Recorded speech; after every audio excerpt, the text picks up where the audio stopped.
Hey, what's up guys, it's Unleash here today, and we are back with another video on Sonic Frontiers. Now then, I think it's pretty obvious by now that I think that Frontiers is going to be an absolute success. The game is looking great, and Sega and Sonic Team are finally being ambitious with Sonic once again. But of course, not everything is sunshine and rainbows. There are still some things in Sonic Frontiers which are very unfavourable, and there are plenty of lessons to be learned from Sonic Frontiers. So, in today's video, we are going to be talking about the lessons that need to be learned from Sonic Frontiers. So, without any further ado, ladies and gentlemen, boys and girls, let's discuss the topic at hand. Now, before we get into the full-on discussion in today's video, I just need to say something real quick, and don't worry, it's not a sponsor or anything like that. When it comes to lessons that need to be learned from this game, I'm not just talking about Sega, I'm talking about Sega and the fan base, because there are plenty of lessons to be learned from both sides of the spectrum. So just how Sonic started back in 1991, let's start off with Sega. Even with how great Sonic Frontiers is turning out to be, Sega has not done the best job they could have done with Sonic Frontiers as a whole, whether that be with the game itself or in terms of marketing. Sonic Frontiers was first teased officially back in Sonic Central of May 2021, where we got less than a 30-second CGI teaser. Now the reason for showing that CGI teaser in the first place was, as said by Iizuka, he didn't want fans to be worried that a Sonic game was not being developed because it was taking so long. And you know what? That's fine.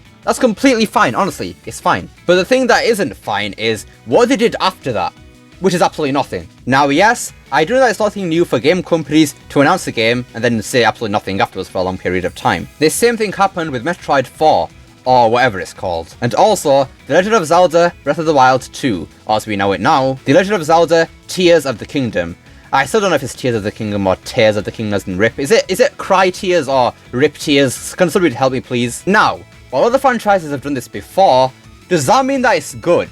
Let me think. Oh, no, it's not good. People were begging for some news on Breath of the Wild 2 before it got officially announced. And the same thing with Metroid 4, or once again, whatever it's called. Just because other game companies do the same thing, does not mean that Sonic should just be able to do it too. I've seen this argument go around so many times in the Sonic community. Oh, Mario reuses things, so why can't Sonic reuse Green Hill and Chemical Plant? And what's funny about that is, even Mario fans were complaining about that same thing. They were getting sick of seeing the same level themes, New Super Mario Bros. DS, Wii, U, 2, but Sonic fans seem to leave out that part of the problem, just to find ways to make the argument seem acceptable, when it's not. So the whole point here is that, just because somebody else has one thing, does not mean it's going to work the same for Sonic. Which starts us off with the first lesson that Sega need to learn.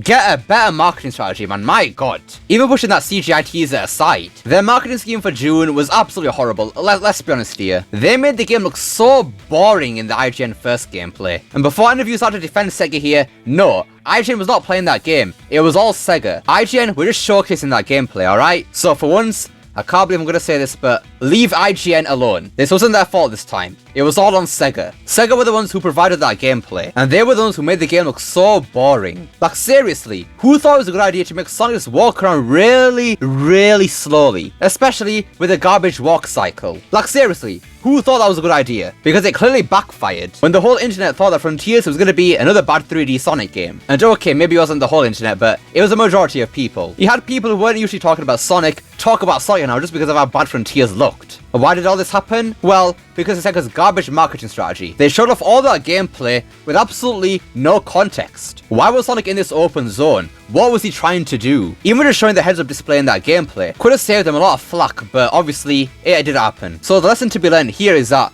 get a better marketing strategy, like my god.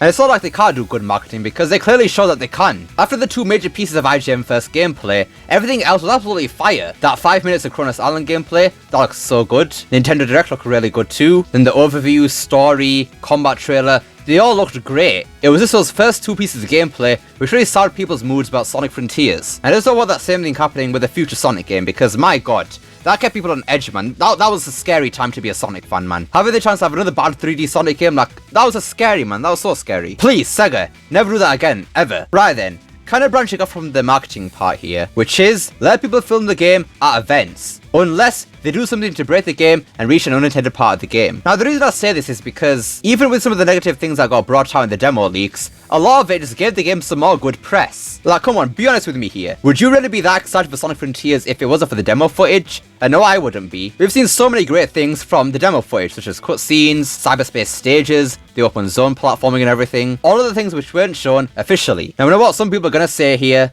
Oh, but they're going to spoil the game for me. That's not good. But what I say to that is, if they don't show enough of the game, then people aren't going to buy it. Simple. If people don't think the game looks good from the marketing, they just won't buy it. Which is why the demo leaks helped the game so much. Because we saw a good chunk of the game which made the game look actually fun and exciting to play. Which definitely could not be said for the first IGN gameplay. Right then, on to lesson number 3 for Sega. Stop reusing Green Hill Chemical Plant or I will just commit unlive. Seriously. Okay, don't worry, I will actually do that, but still, stop reusing those zones, man. I swear to God. We've had the rehashing of zones since 2010 with Sonic 4 Episode 1. We had it in Sonic 4. Sonic Generation, which I can accept Generation because obviously it was kind of part of the game. Then we had Windy Hill in Lost Worlds. Oh no, wait, that's just Green Hill again. Then we had it in Mania. We had it in Forces. And now here we are once again with Frontiers. And by the looks of things, it seems like Green Hill is going to be a recurring thing throughout the entire game. I mean, there's Green Hill, Chemical Plant, Sky Sanctuary on both Kronos and Aris Island. And we haven't even seen any subsequent stages on Chaos Island yet, so maybe there's Green Hill, Chemical Plant, and Sky Sanctuary there too. I gotta hope not, please, no. But my point is that stop reusing these, man. We're sick and tired of them. Like, my God, stop, please. Give us something new for once. I mean, look at Forces and Mania. Even with all the reuse stuff in those games, the highlights of those games, by far, were the new things. While Stardust Speedway was nice in Mania, as well as Metallic Madness, they don't compare to Studiopolis, Press Garden, maybe less so Mirage Saloon, no offense people who love that zone, Titanic Monarch. All those new zones were much better than the old zones. And the same thing with Forces. While Network Terminal and Eggate were great stages, okay, not great, but alright stages, Null Space and Mortar Canyon were a lot better, and guess what? They were original stages. So surely, by now, Sega should see that, hang on, if we make an original game with fully original stages, then people will be even more happy. Boom, we've done it. There's the next Sonic game. A fully original one. We've done it. We've finally done it. So please, Sega, just learn that third lesson, please. Right then, for the fourth and final lesson for Sega, it is take time with games and do not rush the developers. We've seen with games like Colors Ultimate and Origins that when Sega rush their developers and don't give them enough time, they turn out to be pretty buggy messes and get some very low review scores. Okay, Origins wasn't terrible, but still, it could have been better. But with Frontiers, surprisingly, they actually went ahead and listened to Takashi Iizuka, let them delay the game 1 year. And by the looks of things, Frontiers is going to turn out to be a great game. So Sega, I think you should just take this as a lesson that when you don't rush the games, let the developers do their thing, it turns out to be a good game. I know you're a company and need that money, but if you rush out the games and they turn out bad, then you won't be getting that money. Okay then, so I think we'll let Sega off the hook now. They've had a bit of a beating now. So let's move on to the Sonic fanbase. It's time for your beating now. Which I guess kind of includes me since I'm part of the fanbase, but yeah. Right, as you'd expect, there's not as many lessons to be learned here compared to Sega's because obviously Sega makes the games. But there are still some lessons to be learned nevertheless. Starting off with, stop making excuses for things that are blatantly bad. If something looks bad, just be vocal about it, because guess what? It can be fixed. We saw the same thing happen with Sonic Frontiers. Back in June, a lot of the animations were quite janky there, but then us Sonic fans were very vocal about it, and then guess what? It got fixed. As we saw yesterday, Morio Kishimoto even said that they were taking our feedback to actually improve the game. So guess what, Sonic fans? Clearly, criticizing the game actually does do something good. Who would have thought? So when I criticize a game, it doesn't mean I hate it, okay? Rather for the second and last lesson. Now I know some people might get a bit annoyed by this, but frankly, I don't really care. And that lesson is, stop letting Sega reuse level themes. I've seen so many people, ever since we first learned that Green Hill, Chemical Plant, and you know the drill, were returning to Sonic Frontiers, try and make out that that's actually fine and they should be able to do that, when I completely disagree. The way they say that, or it's reusing things because it's Sonic's memories.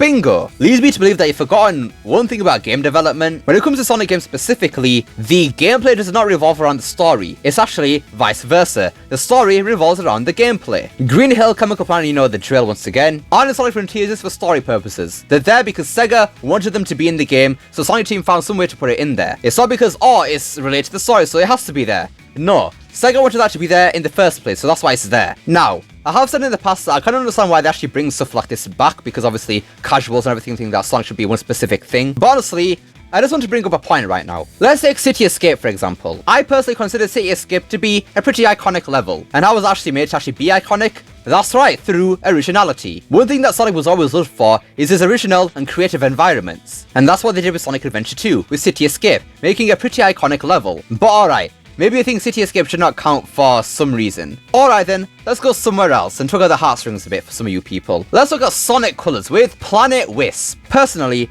I think that Planet Wisp is a pretty iconic level once again. I mean, it was from a good Sonic game, and plus, it was pretty creative. Now once again, how did that stage actually come to be iconic? That's right, through the use of originality. If Sonic is always just hanging on to those old stages like Green Hill, Chemical Plant, we'll never be able to get such creative environments like Planet Wisp ever again, because we'll just be hanging on to the old stages that were once iconic. Now let me bring up a proposition here. Instead of bringing back old levels that are iconic, how about we make some new levels that will become iconic? Now I've seen some people counter this with, oh, we'll never get some iconic levels ever again in a Sonic game. It's going to be Green Hill, Chemical Plant and all that. Well, once again, I bring up Sonic Mania. If there's one stage in that game that's both original and pretty much unanimously loved by everyone, it has to be Studiopolis. Studiopolis is both creative and original, loved by everyone. As soon as you hear that,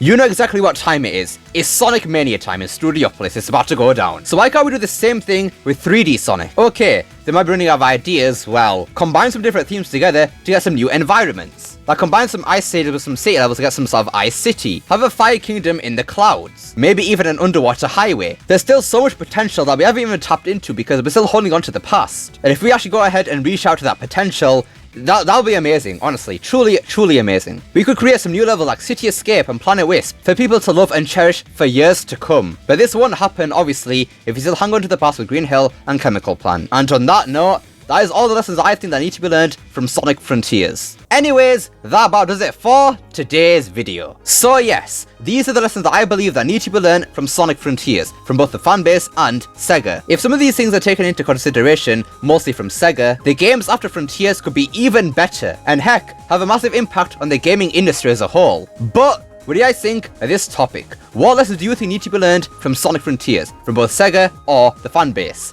Let me know down below. I'd love to see what you guys have to say. I hope you enjoyed this video. Don't forget to like, share, subscribe, especially that last one. Don't forget to become unleashed by pressing that join button down below. And remember, it's not necessary. And I will see you all next time. Peace!